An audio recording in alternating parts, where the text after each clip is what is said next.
Hello and welcome to episode 25 of A Muggle's Perspective, the show about a Muggle and his or her perspective. I am Rogge. I am joined by Braden. Braden, how are you? I am well. How about yourself? I have no complaints about my state. That is splendid. I'm glad that you think so, Braden. I would like to make a slight correction on your intro. I believe it is episode 26, not 25. You are right. Is that the first time I've not even corrected myself? Made a mistake? Okay. Yeah, like, this is a weird feeling, doing something not perfectly.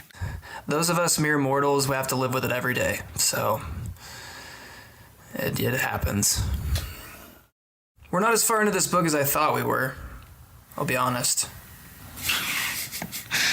A rousing endorsement. No, last week when you said, like, hey, we're getting close to the end, I thought that meant, like, 4 more chapters. Gotcha. And I looked at the rest of the audiobook chapters today and was like, oh, that's not the case. By my count, we've got 4 more episodes. Okay. I'll spoil it right now. Next week, we're going to record 1 chapter. Interesting. I'm like a manager, an MLB manager trying to set things up for the last couple innings here. We're going to go 1 chapter. So like a setup man, like a 7th inning guy. Yeah, I'm bringing in a middle reliever. Okay. And so that'll be good. So this week we're covering chapters 14 and 15 of Harry Potter and the Prisoner of Azkaban. Braden, you are like a Harry Potter expert, right? That's our shtick. I am Harry Potter. Is that you're Harry Potter, and so you're teaching me about Harry Potter? Yes, I painstakingly drag you through these books, try to make you understand, but... Right. It's a forthright and straightforward effort by you. Yeah, I do my best. We don't joke around here. Yeah, so if you're looking for a nonsensical podcast with comic value, you've come to the wrong place.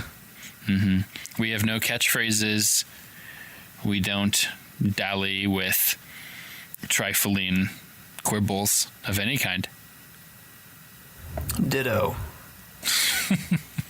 I don't think that even made sense. I don't think so either. Before we get into our chapter discussion,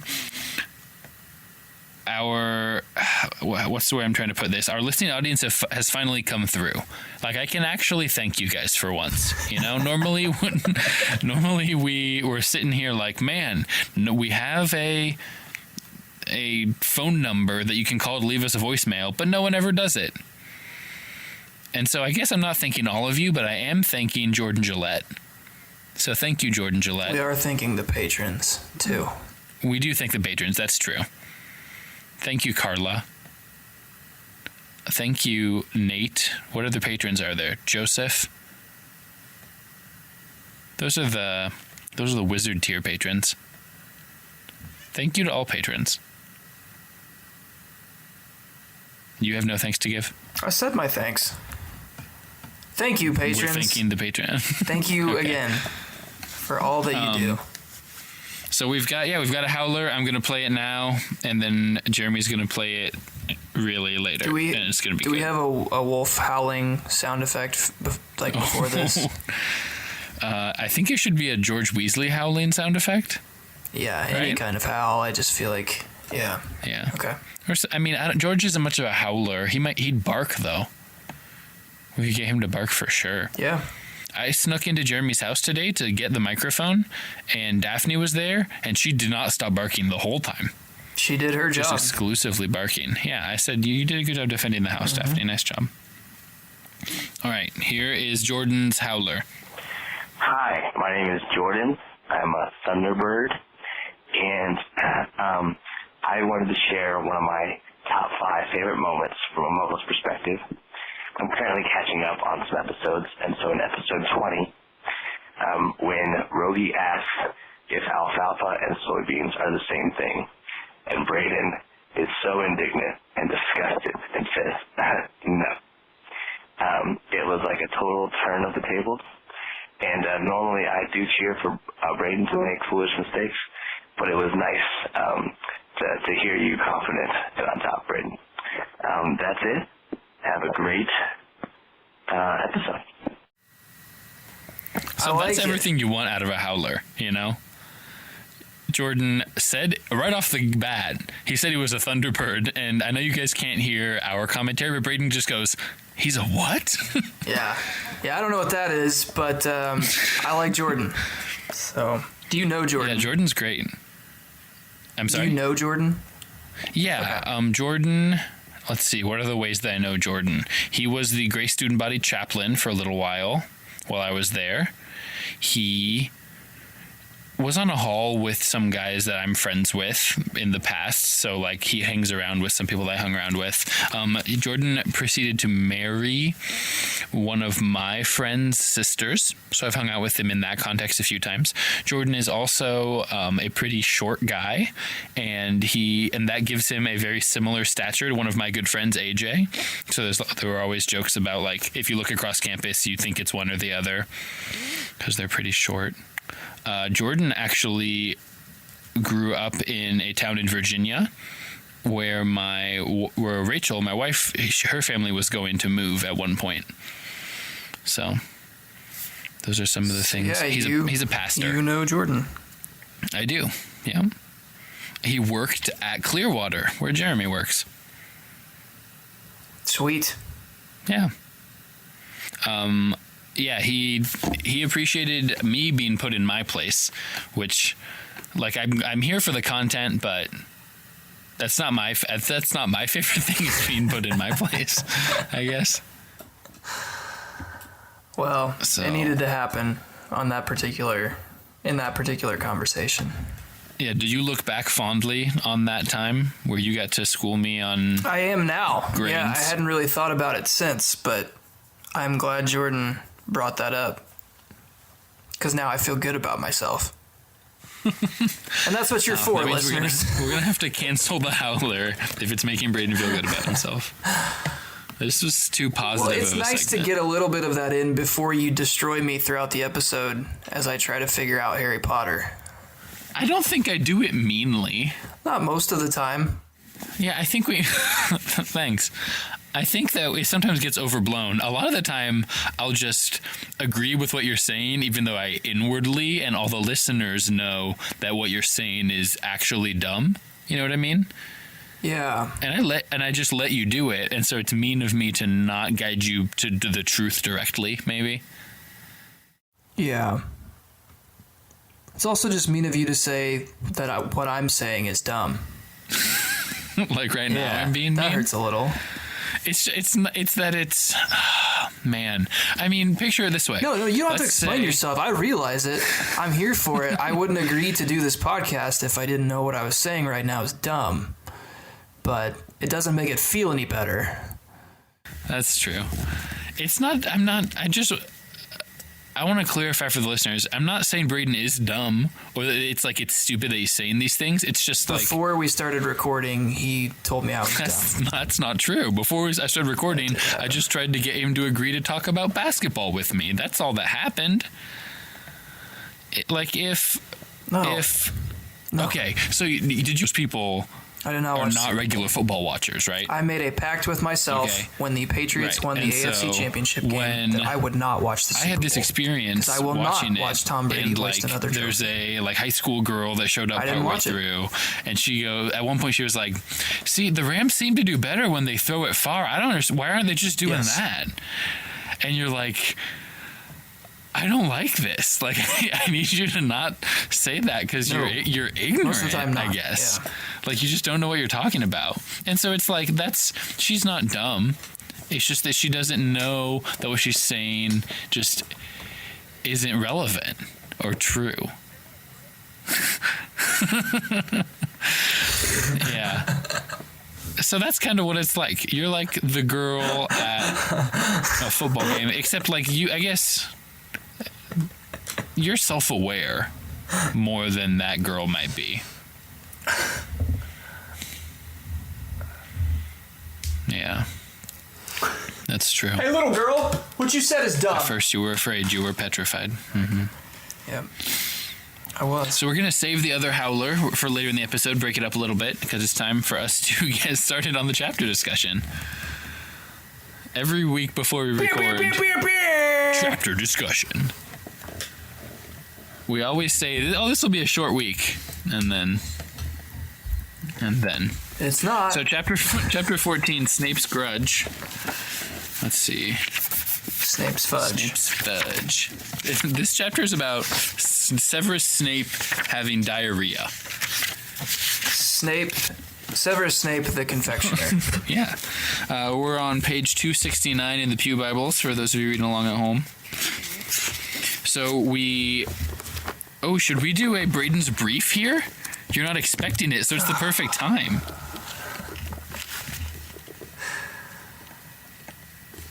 Oh, my computer's frozen. Okay, Braden's brief.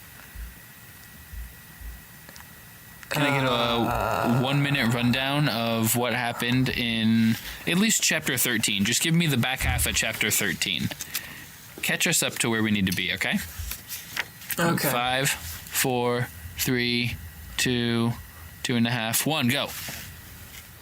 Ron and Harry decide that as they go back to Hogsmeade, Harry's going to use his invisibility cloak this time. He does it.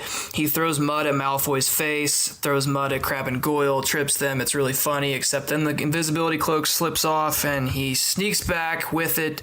And Snape catches him and makes him give the Marauders map, and Lupin basically bails him out. And time, very good. I like this tradition of doing Braden's brief at a time that surprises you, because there's always some miscommunication, because I was wanting you to recap chapter 13, the one before, to like get us caught up to where we are, but I like that you did 14. I like that about us. Yeah, isn't that what happened the last brief? Yeah. Well, the chance of me accurately recapping last week's chapter after not having a second to even remember what happened is right. That's pretty, the point. That's the whole point. That's not going to go well. If you give you time to think about it, you just go back to the last tab and read my summary of the chapter. If you give me the time to think about it, I will figure it out. Yeah. So, but I didn't summarize this chapter. So there you go. I think you hit a lot of really good stuff. We've got Harry going to Hogsmeade with the invisibility cloak. I'm sure you were happy about that. We do get, there's a little lead up to that, though. We don't just start out in Hogsmeade. We start out in sort of the aftermath of Sirius Black having broken into Gryffindor Tower.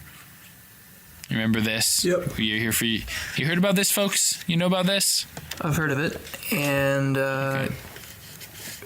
he shredded Ron's bed drapery hanging things. Mm-hmm.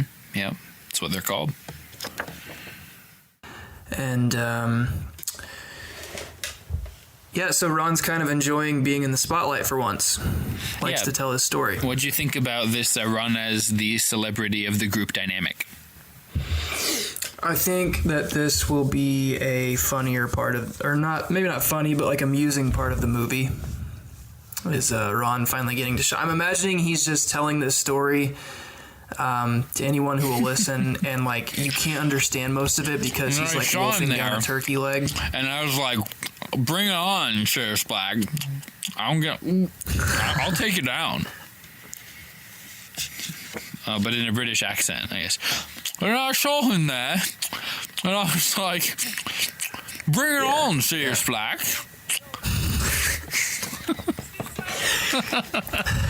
Just stabbed me for. She said that for. She knew that. That was scary, though, isn't it? She'd have a big knife for. There is, we talked about this a little bit last episode, and Harry wonders it. Why did he not just kill Ron at the time? Do you have any evolved theories about this? I don't. I know you want me to have one, and that would be exciting. I have no idea. You can't even hazard a guess. Why he would not kill Ron? Like, if you could kill Ron, you would, probably. It's like, you can get away with murder. So just, like, do it. You know? Who doesn't want to just, like, kill someone?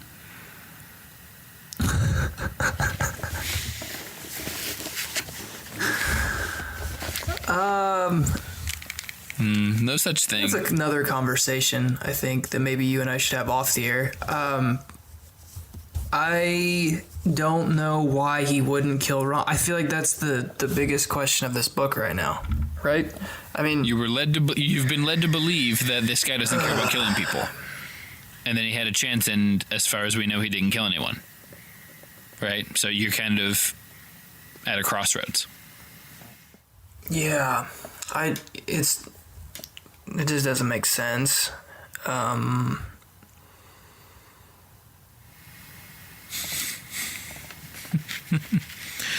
Well, hopefully you figure something out. I really don't have anything for you. Neville it's not going well for Neville. Is Neville close? Are we surprised that Neville hasn't been expelled? Kind of. I'm a little more surprised. I realize they're just kids, but like, how many chances? I talked about this last episode. How many chances do you give, somebody like Neville before you say, like, man, he's taking the spot of another student that, like, probably could be an actual wizard. Just bring a Muggle in here who's gonna try harder, and like, he might be able to do better. Yeah, because I just don't see Neville really doing anything in the wizarding world very successfully. Let's run through his punishments here. He can't go to Hogsmeade anymore. He has detention, and he's not allowed to know the password. And so Neville was forced to wait outside for somebody to let him in. And it seems like he could slip in with people pretty easily, right?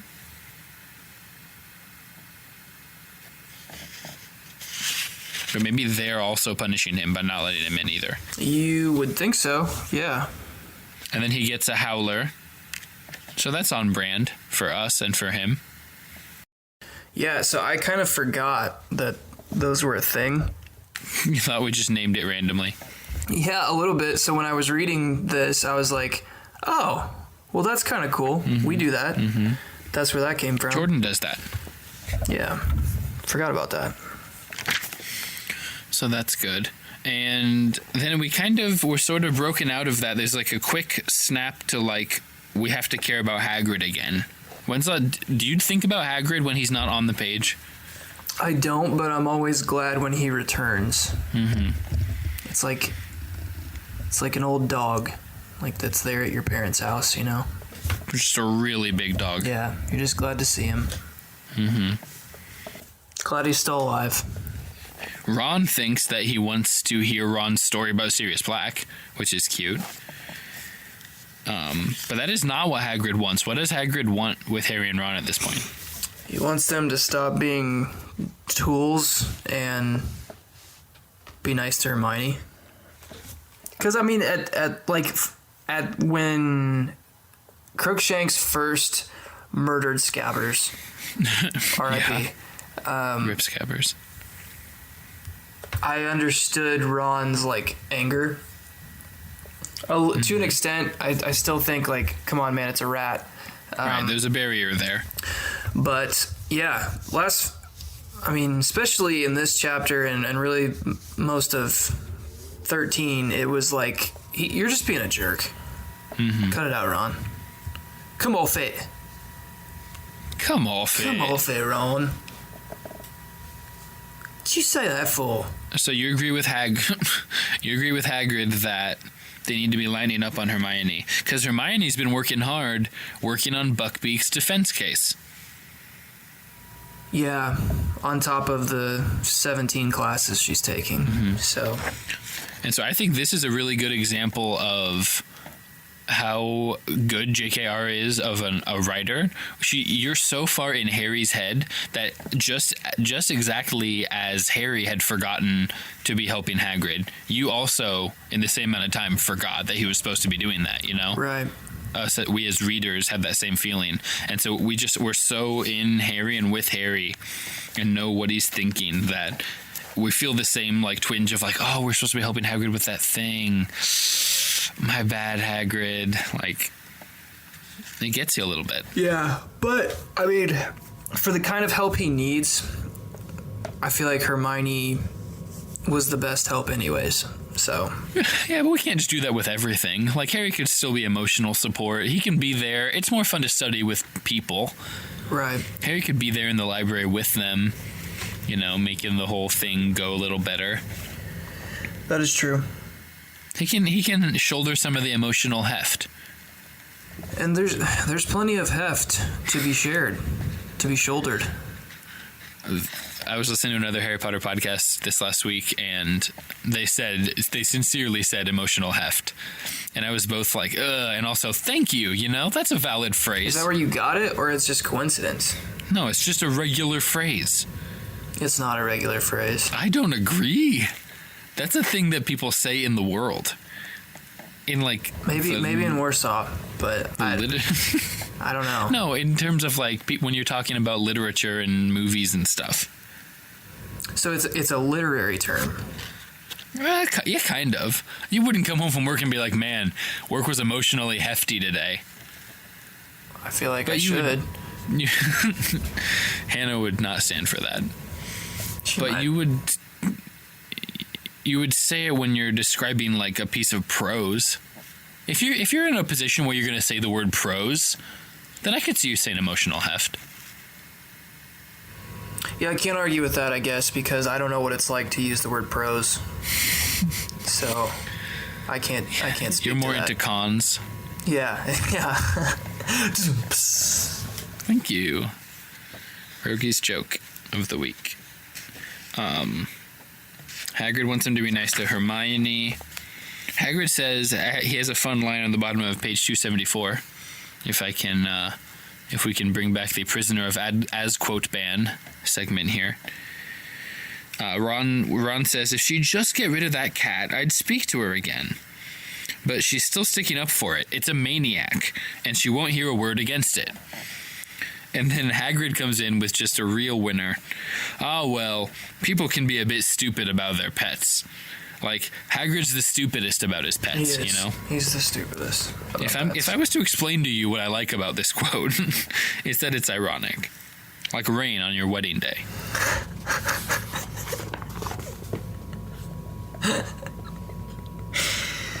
Did you like that? Oh, I'm always down for an Alanis Morissette reference.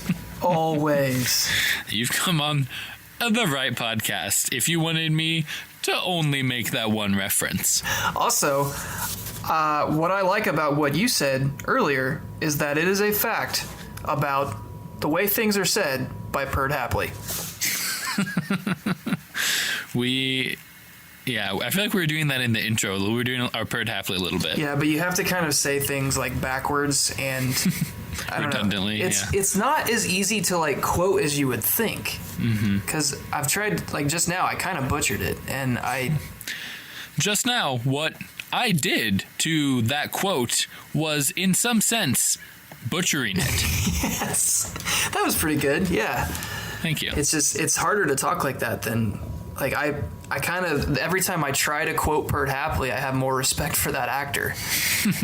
If you're not careful, it slips into an Obama impression. Yeah, a little bit. Because it's some of the same intonations. American people. That's it. One was more indecisive in yours. No, you just have to say things really quickly. Yeah, but then with gaps. Right. Long pause, like thoughtful gaps, and then quick things that are political and make sense. So Hagrid and Hermione, I didn't know, I guess going into this chapter, it kind of strikes you that Hagrid and Hermione are pretty close. I like that. That's good, right? Yeah. It's like her older brother. Or like a really cool uncle. A funkle. It's like her fun uncle that she's trying to help get through night school. He's also a drunkle. He's getting his GED. Yeah. Good for him. Yeah, I mean, he's bettering himself. He's trying to save Buckbeak. Save it, Braden. I can hear the beef welling up inside of you, longing to burst forth. I'll put it back in the fridge. We gotta let it marinate a little bit longer. All right. So this is good. So we're talking to Hagrid, and then they go back to the common room. Oh, Hogsmeade next weekend. Maybe you can sneak to Hogsmeade. And Hermione comes up and is like, just threatens to tattle on them. At least she's just being blunt about it now. Like, hey, this is what I'm gonna do. When you do that thing, this is what I'm gonna do. So at this point, when she says that, are you expecting Ron to be a little nicer to her after that Hagrid conversation? I kind of would have thought so, but But he is not. dude, Scabbers is not easily forgotten. No, he does the "can you hear someone talking, Harry?" Like not looking at her thing. Yeah, that's cold. But yeah, there's no Hagrid did not soften Ron's heart towards Hermione. And then that leads us to sort of the crux of the chapter, which is what you jumped into with Braden's brief.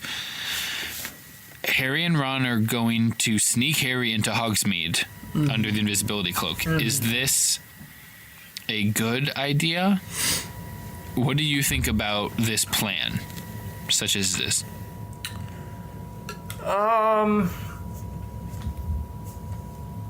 I mean, you gotta keep in mind how old they are.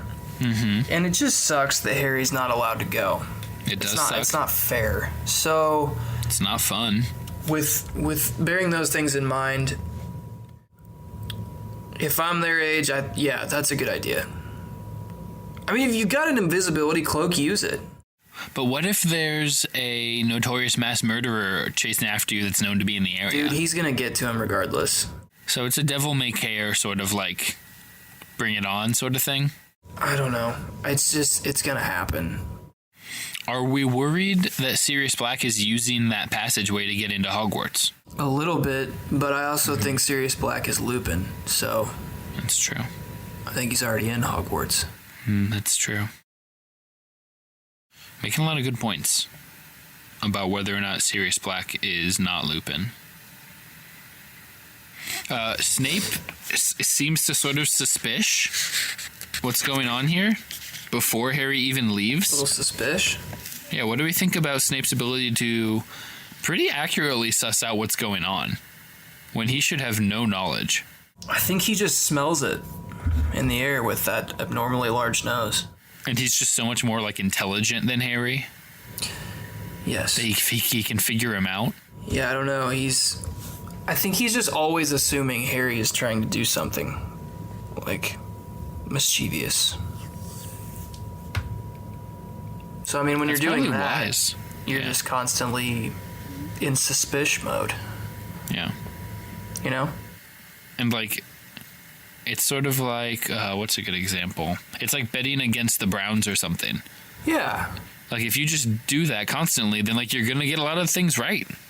Yeah. Because Harry is being mischievous. Right. Usually. He's mischieving. He's mischievous. Can you be just chievous?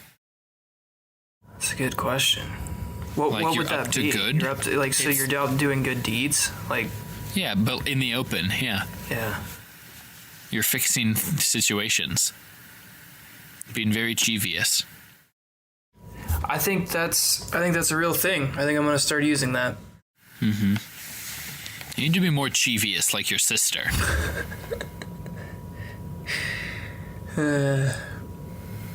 Yeah.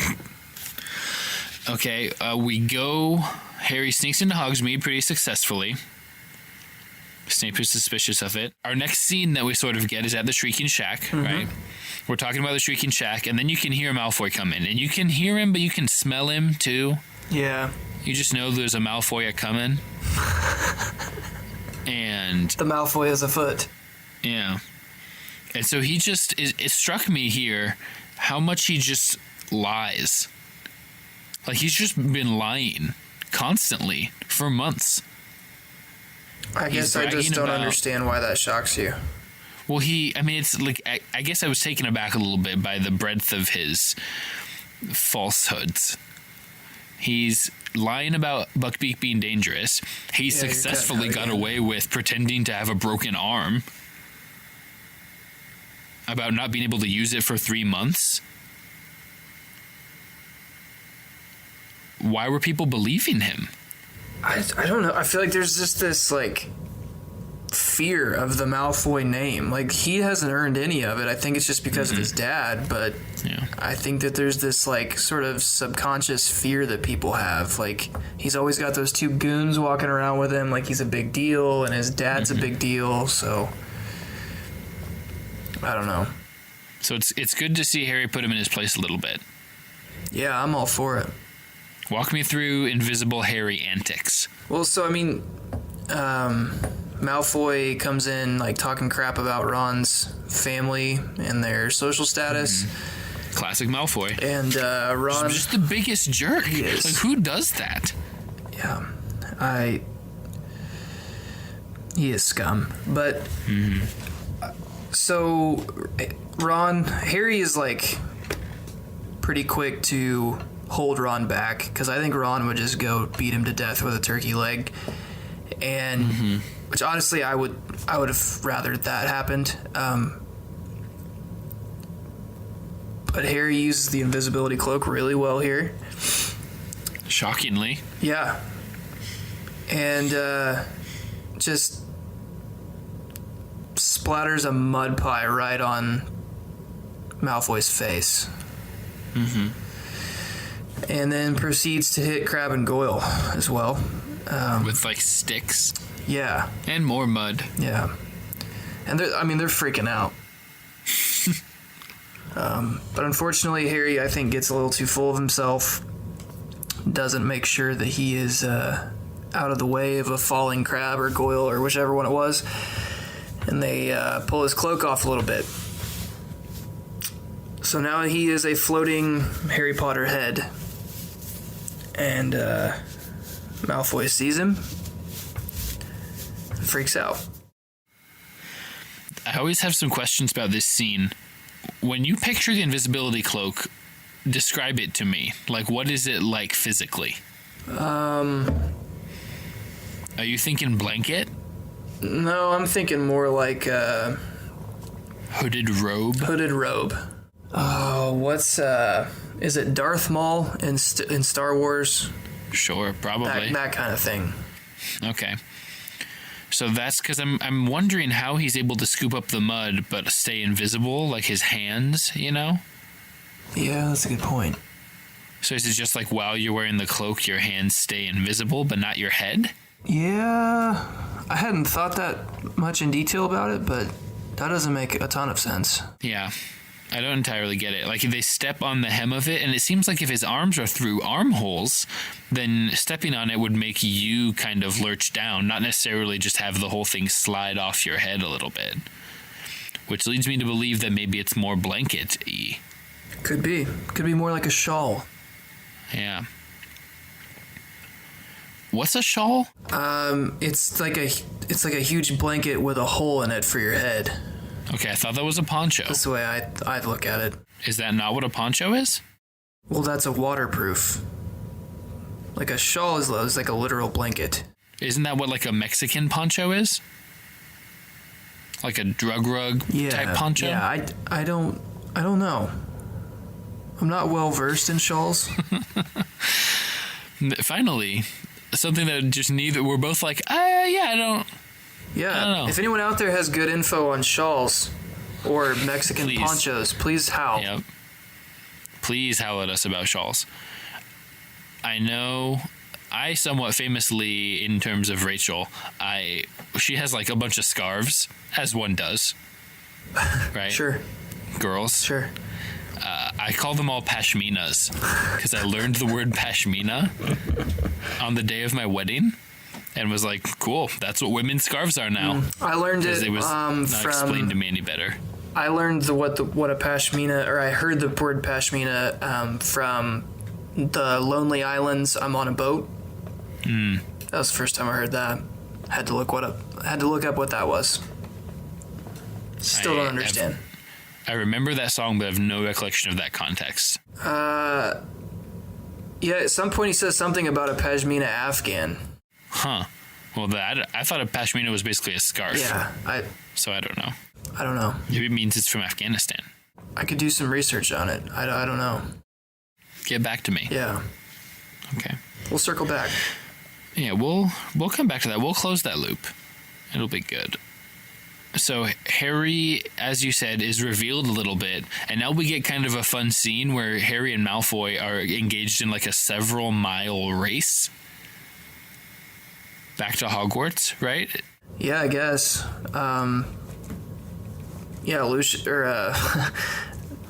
Draco takes off sprinting, I assume just straight to Snape, and it's like Harry has to go back through the tunnels then, right? Yeah.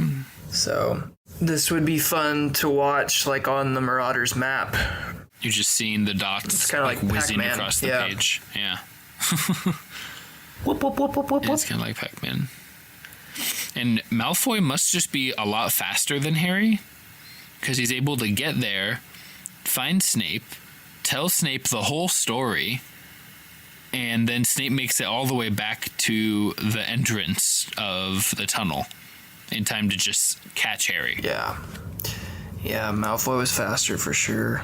And that's hard. Like, I want Harry to be faster than Malfoy. I wished he had the firebolt at that time. Yeah, why not just bring that with you if you're already invisible? I feel like that would be hard to keep under your cloak, under your Pashmina. So yeah, he gets back, and Snape is ready to just eat him alive. And Snape is just eating Harry's lunch here. Snape is like Sherlock Holmes in this situation. He's like, well, you've got this stuff you shouldn't have. You don't have an alibi. And I hate you. So that's part of it. You've literally got mud on your hands. yeah, he's pretty well framed. Not framed, that's the wrong word, but He's cornered. he toast. And then now on page 284, can we talk about that Harry just starts yelling at Snape? Yeah, I'm all for it. I was kind of hoping they'd get in a fight. Like a magic fight? Yeah. How does that turn out well for our protagonist, Harry Potter?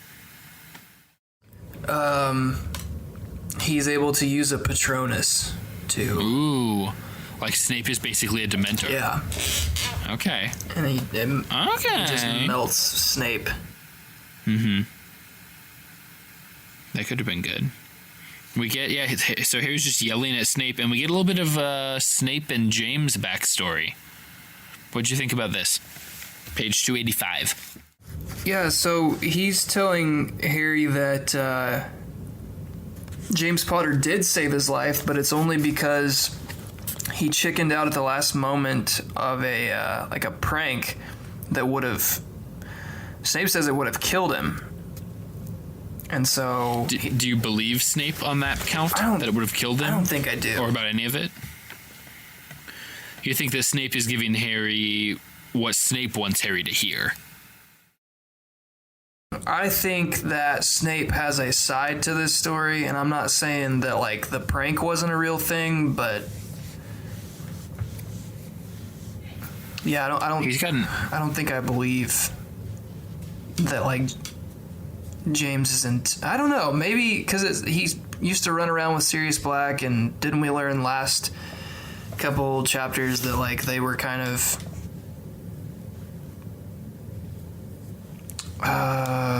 Kind of what? ornery? Yeah, a little bit Fred and George-ish. Yeah. Yeah. So, I guess it's not that hard. Like, it's not that much of a stretch. But... Yeah, but that it would actually be able to kill him? I don't buy that. So Snape's got a little bit of an axe to grind. He's got an agenda with his version of the story. Okay. Things are not looking great for Harry, up to the point where the Marauders map is just hurling actually mean insults. Mean and accurate, somehow. Right. Insults at Snape. What do you make of this? Why are these insults so accurate? I didn't understand this part.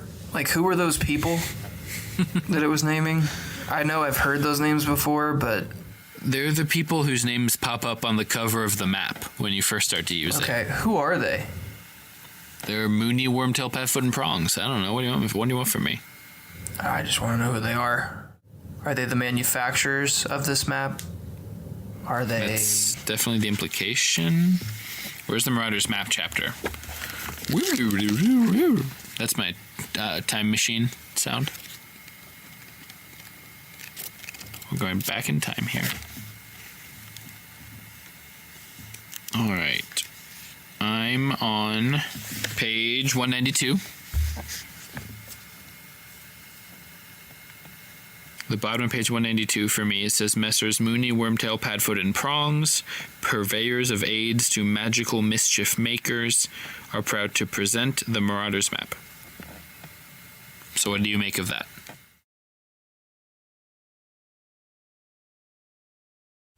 Nothing, really. I still don't... Just gobbledygook to you? I still don't know what to do with that. Like, were they ex-students? Who's to say? They know a lot about Hogwarts. Yeah, I don't know if it's important or not, but I have no idea who that is or why they can talk to Snape through a map. And it's like, Harry's gonna die. Like, is Snape gonna kill Harry? What are you worried is gonna happen to Harry here for a hot second? For a split second, it was like, okay, Snape finally has, like, the real evidence that can, like, kind of damn Harry. Mm-hmm. You know, like, I don't really see how Dumbledore could bail him out of this one. And then Lupin shows up? Yeah, I don't get this either. Snape just throws, like, some glitter in the air and yells, like, Lupin! And he just shows up. So I'm thinking that's flu powder. Remember how Harry got to Diagon Alley? Yeah, but don't you have to be the one throwing it to travel? Like, can you just throw it and make someone teleport to you? I'm guessing that it's sort of like a closed circuit where, like, all the Hogwarts fires are sort of connected. And so it's a little bit easier to just sort of jump your voice into Lupin's fire. Does that make sense? Yeah, I don't know. It seems kind of weird that, like, maybe Lupin doesn't really want to have a word with Snape, but Snape can just be like, you know, throw the powder and, yeah, you're here now. Does that make sense? Yeah, not a lot of privacy involved right. with being a Hogwarts professor. So Lupin shows up, and he's just sort of like waves his... He just like, these are not the droids you're looking for, gets Harry out of the room. Is that how you would equate it? Like, what did Lupin do? Yeah, he just sort of, like... I don't know, kind of talks his way out of it without really saying anything. Mm-hmm. I don't really understand how Snape didn't press the issue more. I think he was so taken back by this map and the fact that it's calling him out on all his flaws. So yeah, I don't know. Lupin just kind of smooth talks his way through it and chalk. And then Ron shows up? Yeah, Ron shows up at the right time to, when he's out of breath, say that he gave all that stuff in Harry's pockets to him last time they went to Hogsmeade, and that just kind of helps Lupin get through his story quicker. I'm proud of Ron here, because Ron's been sprinting too, and Ron, while sprinting, was like, okay, what's going to happen? Malfoy's going to go to Snape. Snape's going to find the Zonko stuff. So I have to go and bail Harry out and show how he got that stuff. Like, he figured it out. He is good at chess. We forget. He's thinking one step ahead. Yeah. So they get out, and then Lupin is like pretty stern with Harry. He's like, I know about the map. I know it's a map. I can't believe you didn't hand it in. What did you think about that? So, sticking with the fact that I think Lupin is Sirius Black, I think he either stole the map when he was a student or had a hand in creating the map. Okay, so Lupin / Sirius Black had a hand in creating the map or stole it when he was a student. Mm-hmm. Do we have a better name than Lupin / Sirius? Can we combine those words at all? Yeah, let's try. Lupirius? Lupirius, that's good. Okay, I'll use that. Or Sirpin? Saving listener predictions. Sirpin is a little gross. I like Lupirius. What are your thoughts? Yeah, probably Lupirius. Good, Lupirius. Hey Braden, I want to tell you about one of our sponsors, which is a really cool Etsy shop called 4612. I love Etsy. Tell me more. I know you do famously love Etsy. So 4612 is a shop featuring handmade hot cold packs, actually. So have you ever used one of those like rice packs?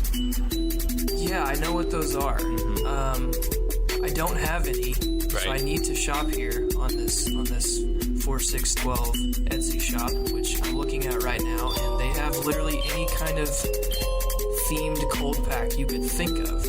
Yeah. So the thing about rice packs is that sometimes the rice will stick through and kind of poke into you, and that's not great. So Rachel's doesn't have rice in it. They have lentils in them, which is nice. Smooth, round, heavy. You can also get different scents like lavender, chamomile, clove, allspice. And then, like you said, tons of different themes. So they're not only practical, but cute. And we have lots of cool Harry Potter themed babs, which is what they're called, the hot cold packs. Yeah, tons of Very useful. I used one today at work when it was cold, and it was great. And this shop is great, and we would love for you to go to etsy.com/shop/4612 and use code MUGGLE at checkout for a discount. I'm headed there right now. Get you a bab. Go and get you some bab. One more thing happens in the chapter, and I think it's pretty beefy. Plow, plow, plow, plow. Braden's beef. I didn't know we were gonna take that. I didn't really like that. Can we get the normal aggressive one? Plow, plow, plow, plow. Oh yeah, you wanted an aggressive one. Woo! Okay. What are we beefing about this week, Braden? We're beefing that they're gonna execute Buckbeak, and apparently Lucius Malfoy still has some sort of weight to throw around with committees and judicial branches and things of that nature, which I can't figure out how, but he's able. Is it just a money thing, maybe? I don't know. Maybe he's paying people off. Maybe he's holding people's families hostage. I don't know. But it's beef worthy. It's beefy. It's beefy. Are we? Is it an anger or is there sadness for Buckbeak? Is it just like a principle, like, come on, you can't kill this thing. She's just hurt a Malfoy. Malfoys are idiots. Or is there actual, like, oh, Buckbeak? I think it's more the first one for me. Mm-hmm. Like, I don't... And maybe it'll be different watching the movie. I don't really have any kind of emotional attachment to Buckbeak. I appreciate what he is. Mm-hmm. It's more so, like, my hatred for Malfoy. Yeah. He's a conduit for your Malfoy hate. I respect that. That's respectable. Well, before we jump into Chapter 15, I promised not one, but 2 Howlers. Howli. So let's get our second Howler on the phone. Nope, that one's still Jordan. Okay, this one. You ready? Mm-hmm. All right, here we go. Ow! Ow, ow, Oh, wow. That was the whole thing. Yeah, that was literally a howl. Yeah. We told people to do that. So who what's your guess? Who was that? Well, it's not a guess. You told me who it was before the episode. I have regrets. That was your lovely wife, Rachel. It was Rachel, and she is lovely. Thank you for saying that. Yeah, Rachel just howled for 6 seconds. Should that just be the new Howler theme? Yeah, maybe we should require that if you're going to call into the Howler, you have to howl first. I like where you're going with that. I like putting specific rules on things we're requesting our listeners to do. I do. I really like that. I don't know if we have the leverage to do so, because we're just begging for howls. We don't. I don't care if you howl or not. I think it'd be funny, and I think you should if you're going to call into it. Okay. But I'm firmly agree with that stance. yeah. I just want like some perfunctory howls, like ow, ow, ow. Okay, I really need to know Braden's thoughts. Yeah. Yeah, I like that. Okay, I'm having a brain blast here. Should our listeners be called howls or howlers or something? Like fans of the podcast, you know? You know what I'm talking about? Like believers. Yeah. What's our equivalent of that? It's because Muggles and Perspectives, one of those is not very good, and the other one's just obviously dumb. I don't know. Maybe they should decide that for themselves. Wolves? Are they wolf? Wolves. Wolves? Wolves? Are they wolves? Yeah. Maybe, yeah. Or You care a lot about this, and that's what I appreciate. You're like, okay, maybe. they could be gnomes. You know, They could be really gnomes. into Grofme there for a while. I like the idea of changing it every book. Yeah. Yeah. If you were a fan during Chamber, then you were gnomes, Yeah. and then if you were a fan during, you're a wolf. You're a wolf. If you're a fan during Prisoner of Azkaban, if you howled in, that's good. Chapter 15, the Quidditch Final. It seems like the playoffs got here quickly in Quidditch season. Yeah, I don't really fully understand. So we don't get a description of every game that takes place. Is that right? We've gotten descriptions of all of the Gryffindor matches. So how many are in a season? Each team plays 3 because there's only 3 other teams to play So a Quidditch season is only 3 matches per team. Yeah. for a total of 9 games? No, it's got to be less than that. It's got to be 6 games because there's Gryffindor plays 3 matches, and then Slytherin Are there not 4 plays. houses? There are 4 houses, so think about it. Gryffindor plays all 3 teams, right? Yeah. And then Slytherin plays the other 2 teams. They play Hufflepuff and they play Ravenclaw, but we can't count the Slytherin-Gryffindor match again, Okay. right? Okay. So then the only one left is Hufflepuff versus Ravenclaw. So each team. Okay. Yeah. Plays every other team once. Okay. So you only go to the stadium 6 times a year. So is there a playoff format, or is it just like whoever has the best record, the 2 best records are in the final? It's not even records, it's point differential. Interesting. And it's not, this is just the final in that it's Gryffindor's last match, and they happen to be in a position where they could theoretically catch the leader. Does that make sense? Not entirely, but I'll go with it. It is the last game that is being played, and its outcome by chance can impact the who wins, but it's not like that's a guarantee. Okay. So theoretically, it could be like the last match of the season and not matter at all because neither team has the points. Mm-hmm. Yeah, Ravenclaw could just be like 600 points ahead of both these teams. So it's a NASCAR thing. The way it used to be. Based on my understanding of those points. The way it used to be, like, you know, a guy could win the last race, but if he sucked all season, like, he's not winning the championship. So sure. Yeah, cool, you won some money, but okay. Yeah, it's like that. If there were only 6 NASCAR races a year in the same place. Okay. I guess, is that how, like, Premier League football sort of, well, but you get points for winning. Yeah, you do get points for winning. Yeah. So not really the same. And I guess that's just my understanding. I guess I'm open to the interpretation that wins could matter, but you're going to get a lot of ties, you know?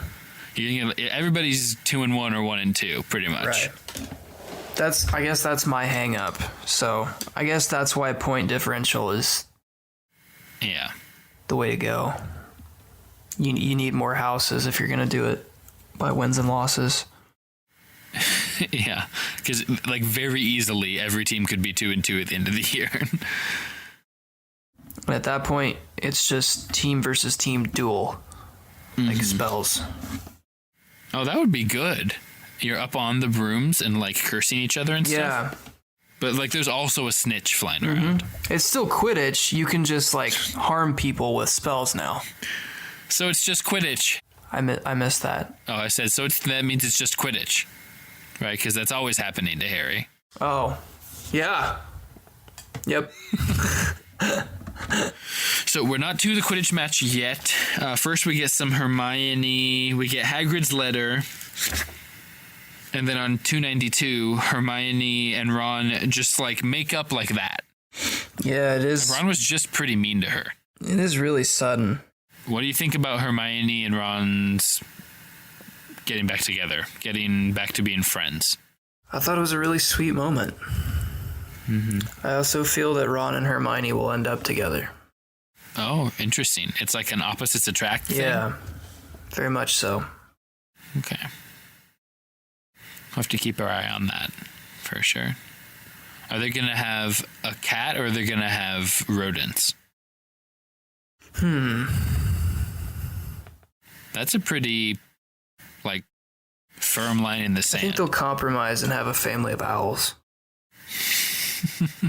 Several, like a bunch of owls. Like, there's a lot of owl poop in like your a house. bunch of owls? A peck. A peck of owls? I don't know. What do you call a group of owls? Collective. When seen together, the group is called a parliament. That's the coolest freaking thing ever.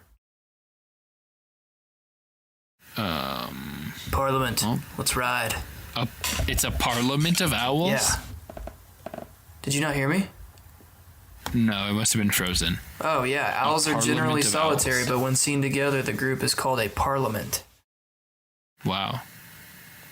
I'm also seeing a stare of owls. I'm going with parliament. That's so cool. Oh, yeah, of course. That's way cooler.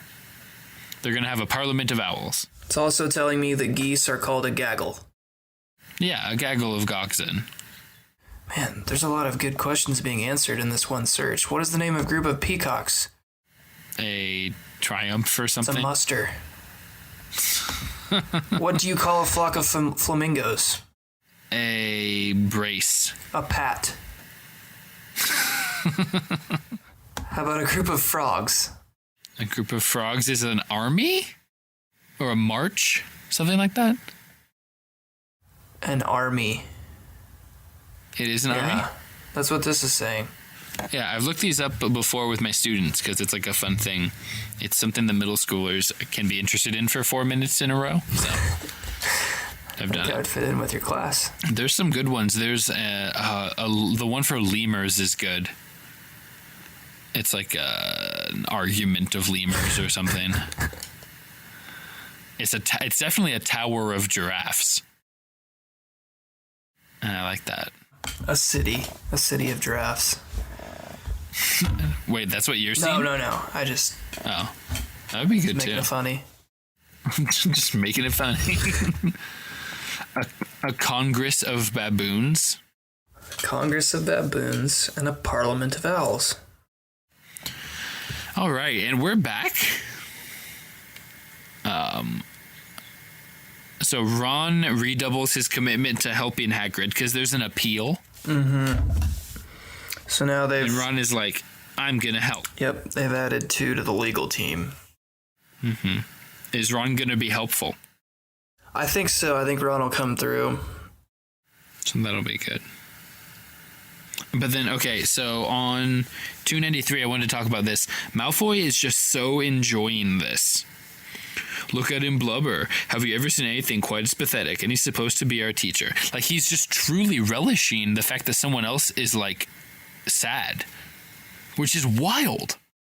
Yeah, he has... Because usually being a jerk is, like, a result of your own insecurity. Right, and then, like, if you get to the point of actually seeing it hurt someone else, like, most people are going to feel kind of bad. And, like, back off a little bit. At least, yeah, they're going to back off a little bit. Or, like, I feel like he's gotten what he wanted out of it. But he's really still going for it. Like, this is full-on sadistic. Yeah, he's evil. They're just standing there, like, watching it on purpose as as a spectator sport. Right. And then, so walk me through Hermione slapping Malfoy. How'd you feel about this? I was thrilled. This will probably be what I look forward to most about the movie. Is this like a pause the audiobook and just like applaud sort of moment for you? Yeah, I thought she was going to do it twice. Like a pop, pop, you know? Because she wanted to. She reaches her hand back again, and Ron tries to get in the way, and she about slaps him for doing that. And then she pulls out her wand, and you're like, oh, wow. She's just going to finish him off. She's going to really mess Malfoy up. Wish she would have. I mean, it is sad that Ron stops her doing that. Yeah, it is. So that was good. But then Hermione's clearly still writing, like, that energy as they go to divination. Oh, I mean, we get, like, 2 pages of Hermione didn't go to Charms class. Do we care about that? Do we care? Just a little do we care sneak peek? Do we care about that? About her not going to Charms class? Yeah. I feel like she has learned how to, I don't know what you call this in magic world, but like be 2 places at once. That's like a 6th year spell. That's pretty advanced. And she just figured it out. Or McGonagall like taught it to her so that she could take all the classes she wanted to take. Oh, maybe. Seems like that could be a little dangerous. But she does make it to divination class. Right. And it just has no time for Trelawney. Yeah, and I'm all for that. This has been coming for a while. We're on 298 here. Trelawney is looking into Harry's crystal ball and is like, my dear, it's here. It's stalking towards you. And Hermione's like, oh my freaking gosh, lady. Like, are you serious? Like, you're still into the Grim? Yeah, I feel like this is Hermione's like breakout. Like she doesn't care anymore.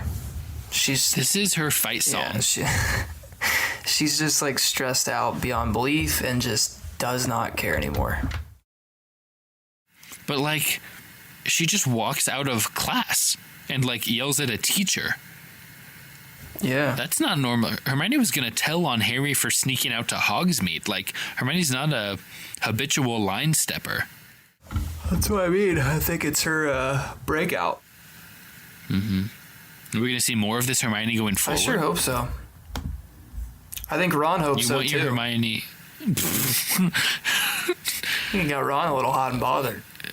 Yeah, extrapolate on that for me. Ron likes a woman that takes charge. Yeah, he does. He wants his Hermione as sassy as possible. Yeah. I think he gets kind of red in the face and Is he pulling at his collar a little bit? I think so. Okay. Well, we'll keep tabs on that. It's Easter. We get like a page about it being Easter. And so then at this point, we're pretty much just into the Quidditch match. We do have a little bit I wanted to bring up. Some of the pre-Quidditch match tension. How Oliver Wood is here on page 300. He just keeps saying, like, Harry, we have to be up. Remember, by more than 50 points. More than 50 points, Harry. Do you get it? Do you get it, Harry? And it's just not that complicated of a concept to me. So I wonder why Wood is doing it this way, you know? Yeah, I'm kind of over Oliver Wood. I'm not gonna like miss him when he graduates, I don't think. He's just a little too intense. He's a little extra. A little extra. There's some fights in the corridors. That's fun. I like that. Yeah. This is a real rivalry. It's serious. So there you go. We get a weird Harry dream sequence. Yeah. On bottom of 302. But what I wanted to point out is then there on 303 to 304, Harry is pretty sure he sees Crookshanks and a giant dog down on the grounds of Hogwarts. What do you make of this? I assume it's the Grim, right? But what does that mean? I mean, Harry's seen this 3 times. Why hasn't he died yet if this is really a Grim situation? Crookshanks is involved? Yeah. I guess he's going to die at the end of the book and the series is going to be over. Yeah. What can be about Ron and Hermione and just their depression? Could be. Hagrid's a mess if Harry dies here. It's not going to go well. Yeah, he's just going to maybe drink himself into an oblivion. He's gonna. Yeah, it's going to happen. Maybe everything pivots and now it's a book about Draco Malfoy? Yeah. He's like an anti-hero? I think that's what happens. Yeah, that'll be good. Anything else before we get to the match? I don't think so. Okay, talk to me about the cheering, the loyalty. Who's rooting for who in Hogwarts? McGonagall is Gryffindor for sure. And Snape is all Slytherin. Mm-hmm. If you're a random kid in Hufflepuff, who are you rooting for? Gryffindor. If you're a random kid in Ravenclaw, who are you rooting for? So 3/4 of the school is rooting for Gryffindor? Yep. And that's kind of how it's described, isn't it? Like 3/4 of the stands is Scarlet. Yeah. Slytherin is like the Patriots. Yeah, who roots? That's true, honestly. Is Draco Malfoy Tom Brady? I think so. Is he deflating the snitch so it can't fly as fast? Might be. I wanted to point out briefly here on page 305, behind the Slytherin goalposts, 200 people were wearing green. There's 200 Slytherins? Or maybe like Draco's dad is there? Like, are their parents? Yeah, Do parents come to the alumni match? weekend. I mean, why not? You know, I guess. And that's really the only sport there is. it's pretty easy to travel. Yeah. You can pop back in, so that's good. I like that. So there's like 800 people at the match, 1,000 maybe. Yeah. That's pretty big time. That's good turnout. That's like a 1970s Indiana high school basketball game. Yeah, pretty much. Do you remember once going to a Crawfordsville versus North game? Oh, no, you didn't sit with me. Quentin sat with me. You were in the cheer block, heading up the North cheer block. Do you remember this? And then you came over to my house to play afterwards? Yeah. I do remember. Do you remember why you were late? Oh, yeah. Yeah, that was bad. Is that worthy? Is that pod worthy or no? You mean when I got pulled over? Yeah. overzealous cop in Crawfordsville followed me from the basketball game and pulled me over for not signaling a lane change, and then proceeded to make me get out of the car, pat me down, and make me sit in his cop car while he wrote a ticket. All in front of my little And sister. You were like, I can't have been drinking. You saw me at the game. I remember that. He was a total jerk. That was fun. But then you ended up on my team, I think, for and we made a run to the finals, maybe? I think so. Was that the night that we ended up having to play 2-on-3 and we still won? Yeah. Yeah, because Kyle left. Yeah, that's pretty epic. Wow. That's one of the most niche segments we've ever done. Like, how many people that listen to this know what is? One? Rachel? My mom? She doesn't listen. Not a lot. It's not a lot. Okay. Okay, so just talk me through the match. What are your thoughts on the match? Lee Jordan's commentary. Slytherin's tactics. Lee Jordan's commentary I could go without. Really? Yeah, I think he's annoying. Just too much. And seems like Slytherin has come with the approach of physicality. It's kind of like what years were those Detroit Pistons that like they would just like murder you if you went through the lane? The like 03 to 07 Pistons. Well, them too, but I'm more thinking of like the bad boys, like Bill Pistons, Laimbeer and that kind of thing, where like you come through the lane for a layup, you're getting clotheslined. Well, that's like the whole NBA in the 90s. The Pacers had the Davis brothers, did the same thing. That's when basketball was basketball. Foul you twice. Yeah. The Knicks and Heat, like they got in those fights. Charles Oakley. Yeah.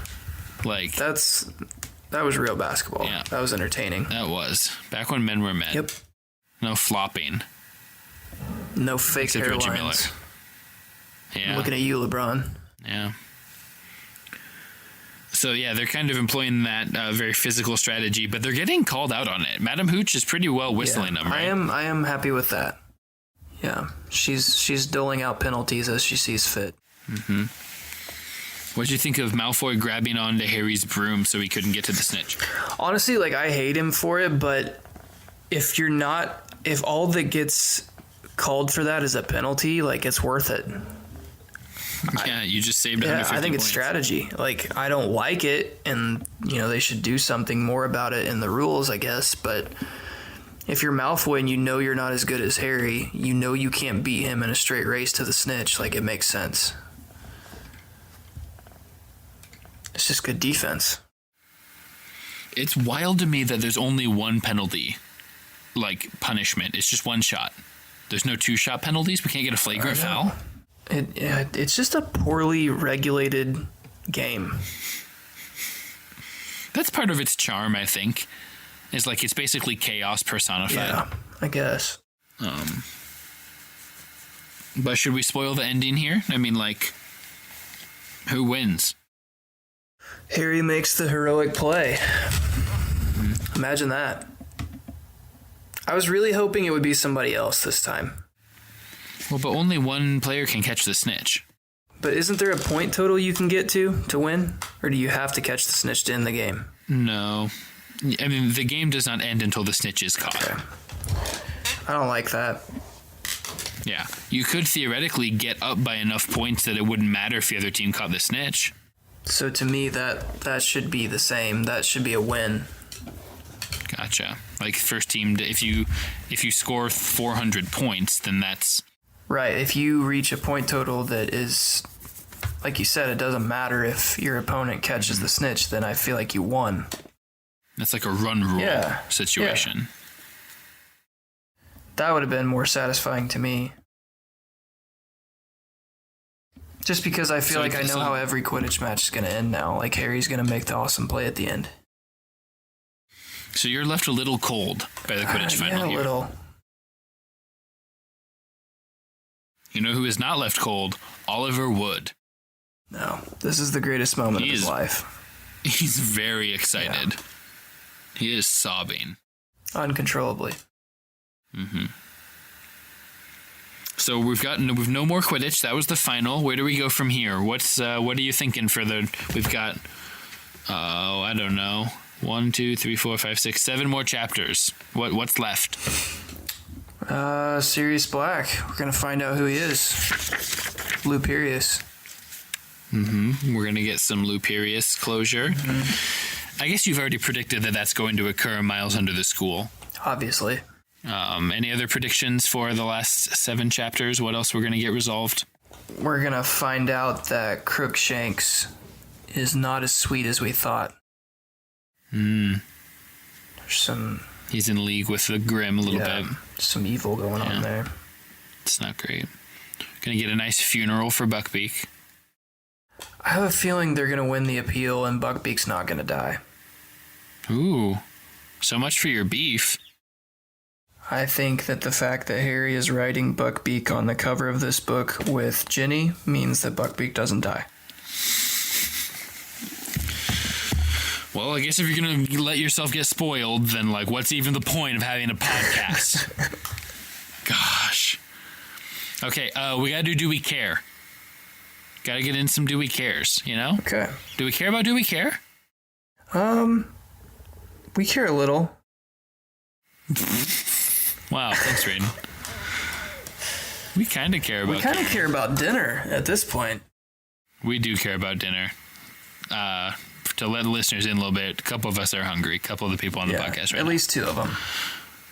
All right, so do we care? We'll make it quick. You just tell me if you care, yes or no, one sentence. Do we care about the security trolls guarding Gryffindor Tower? We don't care. We don't care? I don't think so. Even though they're trolls? I mean... No? Yeah. I don't really care right now. Okay. Do we care about Neville being unable to understand vampires? Remember he has that vampire essay for Lupin? Do we care about the Neville versus vampires backstory? Yeah, we do a little bit. Mainly just because we care about... We're concerned the fact that they think he has the potential to be a wizard. I just liked him going, I don't get the garlic. Does he have to eat it? Or, what's the deal with garlic? I forgot about that. How does that work? That's why we're doing Do We Care?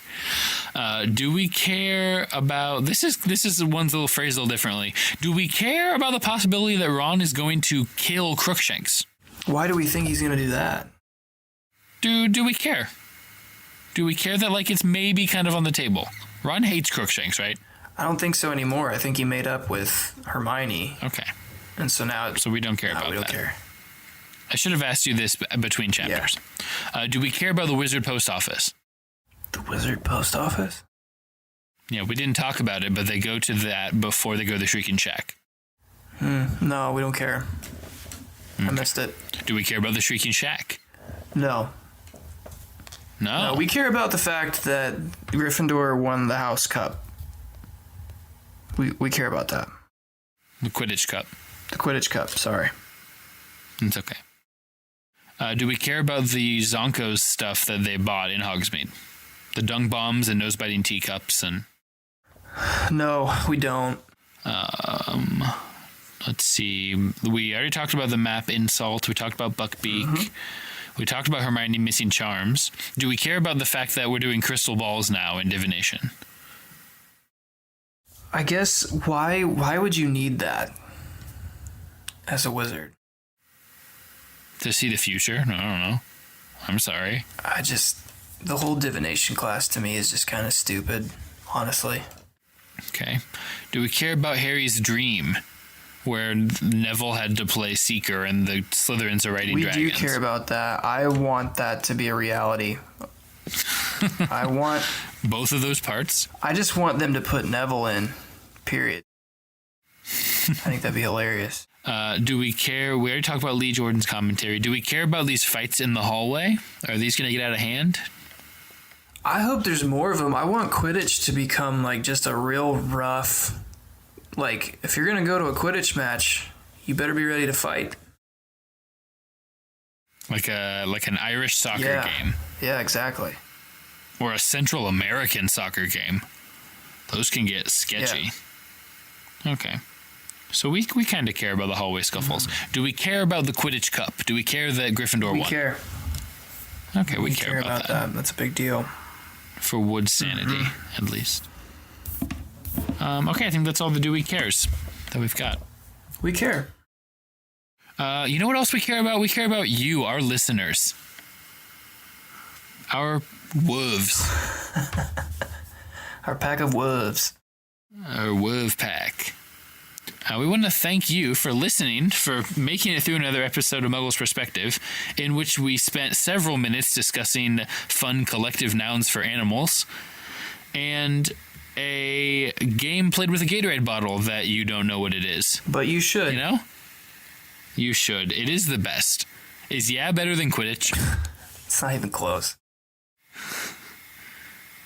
It's great. Yeah, like Quidditch is just nothing compared to We appreciate you, the listeners, and we ask that you continue to show your support by subscribing, rating, and reviewing us on iTunes.